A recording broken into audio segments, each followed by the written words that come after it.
नमस्कार। Self awakening mission से Sanjeev Malik. Highly sensitive जो लोग होते हैं, इमोशनली बहुत ज्यादा सेंसिटिव लोग होते हैं, उनको कोई इमोशनली फूल ना बनाए, बेवकूफ ना बनाए। ऐसे लोगों को क्या करना चाहिए, ये आज हम इस वीडियो में जानेंगे। मैं संजीव मलिक एक लाइफ कोच हूं और मैं इन्हीं चीजों से डील करता हूं कि आपके जीवन को किस तरीके से अपग्रेड किया जा सके, आपको और ज्यादा नॉलेज दी जा सके अपने इमोशंस को कंट्रोल करने के लिए। आज मैं विशेष रूप से बताऊंगा, साथ बने रहिए वीडियो पे। अगर चैनल पे नए आए तो वीडियो को जरूर लाइक कर दें।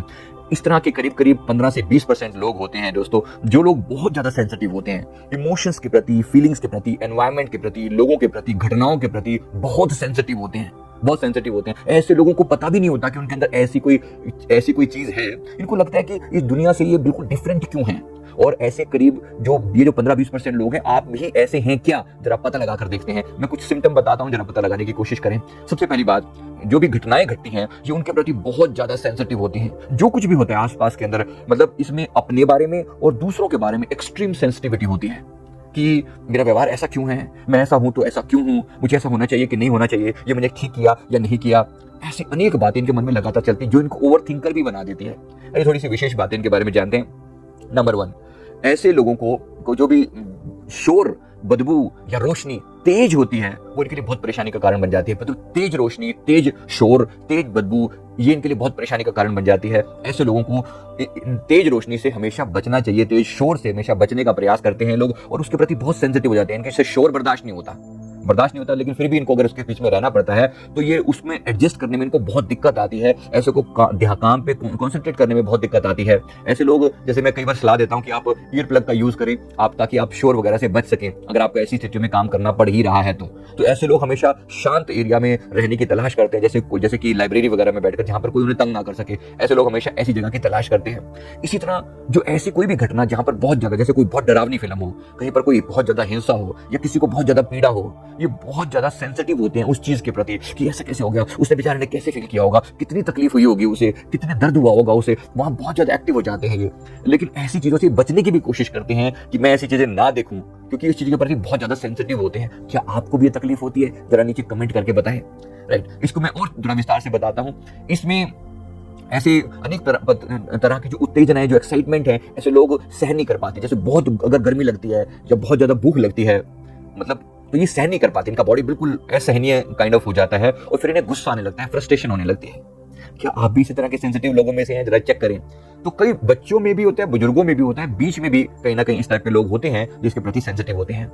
और ये लोगों को आलोचना से बहुत डर लगता है। अगर कोई इनकी बुराई कर देता है तो उसके बारे में बहुत परेशान हो जाते हैं। बहुत कि लोग उसके बारे में क्या सोचते हैं, इसके बारे में ये लोग हाइपर सेंसिटिव होते हैं कि मतलब लोग मेरे बारे में क्या राय बना रहे हैं, वो फलाना मेरे बारे में क्या सोच रहा होगा, ये मेरे बारे में क्या सोच रहा होगा, क्या मैंने ठीक कपड़े पहन रखे हैं। वो अपने बारे में और दूसरों के बारे में एक्सट्रीम सेंसिटिव होते हैं। कोशिश करते हैं ये हर जगह अपने व्यवहार को दूसरों के अनुकूल बनाने की, ताकि उन्हें कोई उनका बुरा ना लगे, किसी को भी बुरा ना लगे। ये अपना पूरा प्रयास करते हैं, मतलब अजनबी लोगों के प्रति भी, जिनका कोई लेना देना नहीं कि लोग मेरे बारे में क्या सोचेंगे, फलाना वो जा रहा है वो मेरे बारे में क्या सोचेगा, मैंने कपड़े ठीक पहन रखे हैं, मेरे बात करने का ढंग ठीक है, मेरा इंप्रेशन उसके ऊपर पॉजिटिव पड़ रहा है, ये उनके बारे में भी बहुत ज्यादा सोचते हैं, जिन पर आम लोगों का ध्यान ही नहीं जाता। तो ये उनके बारे में बहुत ज्यादा सेंसिटिव हो जाते हैं। तो ऐसा बहुत बार ऐसा होता है कि ये लोग इसके अलावा अपनी बुराइयां को बहुत करते हैं। मतलब अरे मेरे पास तो कहाँ कोई गुण है, मैं तो कुछ हूं ही नहीं, मतलब जो भी हो वो आप ही हो। अपने प्रति बहुत ज्यादा बुराइयों से भरे रहते हैं, एक नेगेटिव व्यवहार करते हैं खुद के प्रति। दूसरों के प्रति बहुत सम्मान देते हैं, उन्हें बिल्कुल सिर पे बिठा लेते हैं। दूसरों के सामने एकदम ये कुर्बान हो जाते हैं, बिछ जाते हैं। दूसरों को ये जरूरत से ज्यादा महत्व देते हैं कि बस जो हो बस आप हो, आपके लिए तो मतलब मैं तो कुछ भी नहीं हूं, आपके सामने सब कुछ, जो भी हो बस आप। तो दूसरों को बहुत ज्यादा महत्व देते हैं और अपनी राय दूसरों के सामने पेश करने में इनको बहुत कठिनाई होती है। जब इनको लगता है कि मैं दूसरों से कुछ डिफरेंट हूं, मैं कोई डिफरेंट बात कर रहा हूं, मेरा ओपिनियन इन लोगों से अलग है, तो इन लोगों को बहुत कठिनाई होती है अपनी बात दूसरों के सामने कहने की। और ये अपनी बात ढंग से कह नहीं पाते, बल्कि दूसरों के हिसाब से अपने आप को अडॉप्ट कर लेते हैं, अपनी सच्चाई को अपने अंदर दबा कर रखते हैं। अपने अंदर जो चल रहा है वो कहने में इनको बहुत डिफिकल्टी होती है और इसीलिए ये अपने आप को डिनाई करते रहते हैं, अपने इमोशंस को भी दबा लेते हैं। कभी कुछ कहने का भाव आए, कोई दिल में आए भी सही, तो ये ऐसी स्थिति में बिल्कुल अपने आप को दबा लेते हैं और बाद में घुलते रहते हैं, उसी के बारे में विशेष रूप से सोचते रहते हैं, निरंतर चिंता करते रहते हैं। क्या मैंने ये ठीक किया, क्या मुझे ये करना चाहिए था, मैंने ऐसा तो नहीं किया, मैंने वैसा तो नहीं किया, ये गलत हुआ, ठीक हुआ, इसके बारे में। इसी तरह से ऐसे लोगों को निर्णय लेने में बड़ी कठिनाई होती है। निर्णय लेने में बहुत कठिनाई होती है। मतलब इनको लगता है कि ये डिसीजन लेने पर दूसरे क्या सोचेंगे, खास तौर पे वो सबका पहलू सोचते हैं कि अगर फलाना व्यक्ति कैसे सोचेगा, अगर मेरे से गलती हो गई तो लोग मेरे बारे में क्या राय बना लेंगे। मतलब कोई भी जोखिम लेना इनके लिए बहुत डिफिकल्ट होता है, रिस्क लेना बहुत डिफिकल्ट होता है। इनको लगता है कि कोई मेरी बुराई ना करे, कोई किसी को बुरा ना लगे कि मैं ऐसा हूं क्या, कोई मेरे बारे में ऐसा सोचेगा तो क्या होगा। तो इस तरह की फेल्योर के डर से और लोगों की अस्वीकृति से के डर से ये बहुत ज्यादा परिणाम को सामने लेकर सोचते रहते हैं, ऐसा हो गया तो क्या, वैसा हो गया तो क्या। इसलिए ये डिसीजन लेने में बहुत टाइम लगाते हैं। लेकिन जब भी डिसीजन लेते हैं, इनका डिसीजन सबको संतुष्ट करने वाला होता है, ऐसा कोई डिसीजन लेते हैं। इसका एक पॉजिटिव एस्पेक्ट भी है, ऐसा नहीं है कि सिर्फ नेगेटिव बातें मैं बता रहा हूं ऐसे लोगों के बारे में। तो ये क्या करते हैं, तो ये सबके आसपास के लोगों की सलाह भी जरूर लेते हैं। यानी कि ऐसा नहीं है कि खुद से ही सारी बात लेते हैं, ये सबके प्रति सेंसिटिव रहते हैं, इसलिए सबसे सलाह लेते हैं। अच्छा आप बताओ, अगर ऐसी स्थिति में आप ऐसे होते तो क्या करते, ऐसा करके दूसरों की राय लेके फिर अपनी बात को, उस चीज का यूज करते हैं अपने निर्णय लेने में और परिणाम को डिसाइड करने में। इसलिए डिसीजन मेकिंग में वाले जो भी केसेस होंगे, जो भी ऐसी जॉब होगी जिनमें इनको फाइनल डिसीजन लेना होगा, इनको बहुत डिफिकल्टी होती है। इनको ऐसी पोजीशन में, ऐसी पोस्ट पे बिठाना जहां पर डिसीजन मेकिंग हो, इनके लिए बहुत मुश्किल है। तो ये लोग डिसीजन मेकर अच्छे नहीं होते, इनको टाइम बहुत लगता है।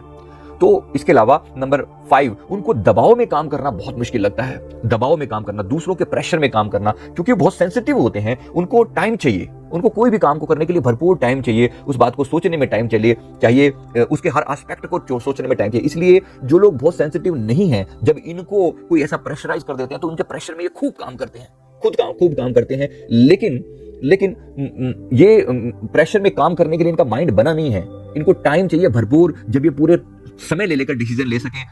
ऐसे काम जिनमें तुरंत एक्टिविटी करनी है ना, ये वहां नहीं काम कर सकते, ये वहां बिल्कुल काम नहीं कर सकते। ऐसे लोगों को जानना चाहिए और ऐसे सेंसिटिव माहौल से बचने का प्रयास करना चाहिए, अपने एटीट्यूड को बदलने का प्रयास करना चाहिए, जो मैं आगे आपको बता रहा हूं। क्या आपके साथ भी ये डिफिकल्टी आती है? अगर आती है तो नीचे कमेंट करके जरूर बताइए। अगर आप यहां तक पहुंचे हैं तो डेफिनेटली आपके अंदर भी ये गुण मौजूद होंगे। इसके लिए ये भी समझ लीजिए कि जो इनको लगता है कि लोगों को मेरे बारे में बहुत गलतफहमी है, इनको ये लगता है कि लोगों को मेरे बारे में बहुत गलतफहमी है, मतलब मैं जो हूं मुझे कोई समझ नहीं पा रहा। इनको ऐसा फील होता है कि मैं बिल्कुल डिफरेंट हूं और मुझे कोई समझ नहीं पा रहा, मैं इसको अपनी बात समझाऊंगा, ये समझ नहीं पाएगा। मतलब ये इस तरीके से बहुत ज्यादा सोचते हैं और इनको लगता है कि मैं दुनिया से बिल्कुल डिफरेंट हूं। और इस बात को लेकर इनके मन में कभी कभी गुस्सा भी आता है अपने आप, मैं ऐसा क्यों बनाया हूं, परमात्मा ने मुझे ऐसा क्यों बनाया है।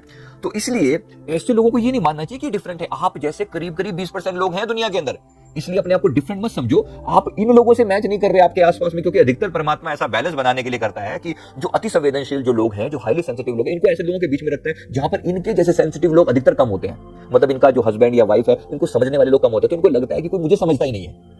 तो इसको समझना चाहिए कि मतलब इनको पूरी तरह से इसके लिए जानना चाहिए कि आपके अंदर कुछ अलग है। इसके लिए एक बुक जो है ना, किसी ऑथर ने लिखी है, द हाईली सेंसिटिव पर्सन के नाम से बुक लिखी है। उस बुक से ही मैं आपको रेफरेंस दे रहा हूं, जरा अच्छे से समझ लें इस बात को।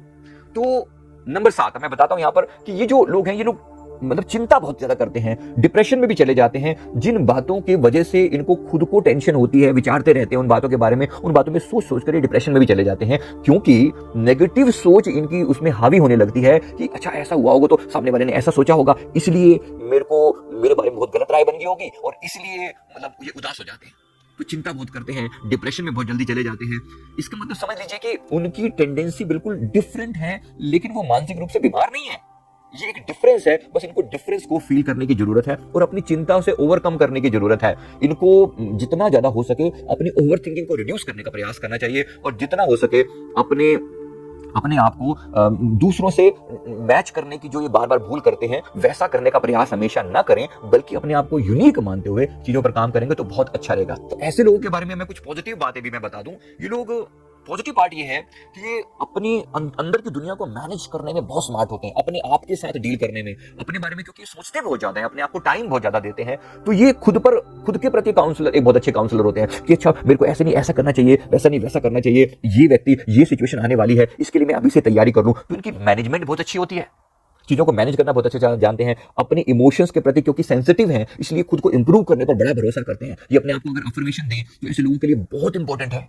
अधिकतर इनका हार्ट चक्र जो है वो बहुत ज्यादा सेंसिटिव होता है, मतलब बहुत ज्यादा ओवर एक्टिव बोलते हैं इसको हम, ओवर एक्टिव हार्ट चक्र। तो इनको अपने हार्ट चक्र पर जरूर काम करना चाहिए और हार्ट चक्र को इंप्रूव करने की कोशिश करनी चाहिए। अगर हार्ट चक्र का जो बीज मंत्र है, हार्ट चक्र का मैंने एक और वीडियो बनाया, आप संजीव मलिक हार्ट चक्र मेडिटेशन ढूंढ के कर सकते हैं उसको। तो इससे क्या होगा, इससे आप अपने हार्ट चक्र को अगर कंट्रोल कर पाए तो आपके लिए बहुत बड़ा प्लस होगा। ये सेंसिटिव होना बुरा नहीं है, बिल्कुल भी बुरा नहीं है, बट इस बात को समझना कि आप किस जगह पर काम कर रहे हैं और गलत लोगों के बीच में ना बैठ जाएं, इसलिए समझना, इस चीज को ध्यान रखना बहुत जरूरी है। तो जब आप बहुत ज्यादा ओवर सेंसिटिव होते हैं, तो ये ऐसे लोग इनके अंदरूनी रूप से बहुत स्मार्ट होते हैं। अगर ये इंसान कोई बुक लिखे तो ये बुक लिखने में बहुत अच्छी अपनी बात को एक्सप्रेस कर पाए। अगर ये कोई मूवी बनाए, अगर ये कोई वीडियो बनाए, अगर ये कोई काउंसलिंग करे, तो ऐसे लोग बिल्कुल मस्त फिट होते हैं उन चीजों में। तो क्योंकि खुद के ऊपर बहुत ज्यादा रिफ्लेक्ट करते हैं, सोचते बहुत ज्यादा है, प्रतिबिंबित करते हैं अपने आप को, तो ऐसे लोगों के लिए मेडिटेशन बेहद जरूरी है। They must spend time in meditation and try to recognise their capabilities. तो धीरे धीरे ये दूसरों को भी मैनेज करने में, अपने आप को मैनेज करने में कैपेबल हो जाते हैं। ऐसे लोग एकांत का बहुत आनंद लेते हैं। इसके अलावा उनको डेडिकेशन में उनके कोई कमी नहीं है। वो बिल्कुल पूरा अपने जिस काम में इनको लगा दिया जाए उसमें पूरा दिल जान से उसमें लगे रहते हैं, और मतलब जो काम एक बार हाथ में ले लिया उस काम से फिर पीछे नहीं हटते। आपको विशेष रूप से बताने वाला हूं कि कोई इनको इमोशनली फूल ना बनाए। इमोशनली फूल बनाने में जो बना देता है, कोई ने बेवकूफ बना देता है, तो उनके बारे में आपको थोड़ा केयरफुल होना चाहिए। अगर ऐसा कोई कर दे, आपको कोई ऐसी स्थिति में डाल दे कि आपको बेवकूफ बनाए, तो वहां अपने आपको कंट्रोल करना है अपने इमोशंस को। तो अगर आप इमोशनली फूल बना दिए गए हैं तो आपको उदास नहीं होइए कि कोई आपको धोखा देकर चला गया है, कोई चीट करके चला गया है, आपको मूर्ख बना दिया है, उसने आपकी सेंसिटिविटी का नाजायज फायदा उठा लिया है, तो क्या करें? तो इसके लिए मैं आपको 2-3 बातें बता रहा हूं। पहली बात तो उदास मत होइए। आपने खुद को स्वीकार किया, आपने खुद को जाना, आपने खुद को जैसे आप हैं, आप अपनी नेचर को बदल नहीं पा रहे हैं। पहली बात तो स्वीकार करें, एक नई सीख आपको मिली है, अपनी उदासी को भी स्वीकार करें। और जैसे ही आप अपने आप को स्वीकार करते हैं, आप अपने आप को बदल पाते हैं, क्योंकि आपके अंदर वो कैपेबिलिटी पहले से मौजूद है। नंबर 2, अगर कोई डर है, कोई फियर है, दूसरों को रिझाने वाला जो डर है ना, सबसे बड़ा रोग क्या कहेंगे लोग, तो वो वाली बात से आप बाहर आ जाइए कि हर एक व्यक्ति को प्लीज करने का प्रयास मत करिए। आपको डर से बाहर निकलने का प्रयास जरूर करना चाहिए। इस बात को अच्छे से याद रखिए। तो मतलब, और ओवर सेंसिटिव मत होइए चीजों को। जैसे ऐसे लोगों को इंटरव्यू देना होगा ना, इतने सेंसिटिव हो जाएंगे, अगर मैं रिजेक्ट हो गया तो, अगर ऐसा हो गया तो ऐसे लोगों को बेटर है कि अपने आप को, मतलब मन को एक क्वेश्चन पूछना चाहिए, अच्छा रिजेक्ट हो गया तो सो व्हाट, तेरे पास लूज करने के लिए क्या है? कुछ भी नहीं है। अगर नहीं है तो बिल्कुल परेशान होने की जरूरत नहीं है। ऐसे लोगों को हमेशा अपने लिए एक सेफ जोन अपना क्रिएट करके रखना चाहिए। रखते हैं भी ये लोग, तो इनको पता रहना चाहिए कि ऐसा है। नंबर 3, इनको क्रोध पे भी कंट्रोल अपना जरूर रखना चाहिए, क्योंकि ये जब सेंसिटिव हो जाते हैं तब ये नहीं जानते कि मैं किस तरीके से रिएक्ट कर रहा हूं। इसको प्रतिक्रिया ना दें, बस इस बात का याद रखें कि जब इनको गुस्सा आए तो ये एकदम रिएक्ट ना करें, बल्कि थोड़ा सा कंट्रोल करें। तो कुछ टाइम के लिए डीप ब्रीदिंग करें, अपने आप को कंट्रोल करके फिर ये अगर एक्ट करेंगे तो ये बहुत अच्छे से कंट्रोल कर पाएंगे। इनको कोई ना कोई रास्ता जरूर खोजना चाहिए अपनी नेगेटिविटी को ओवरकम करने का, अपने हार्ट चक्रा को डील करने का। अगर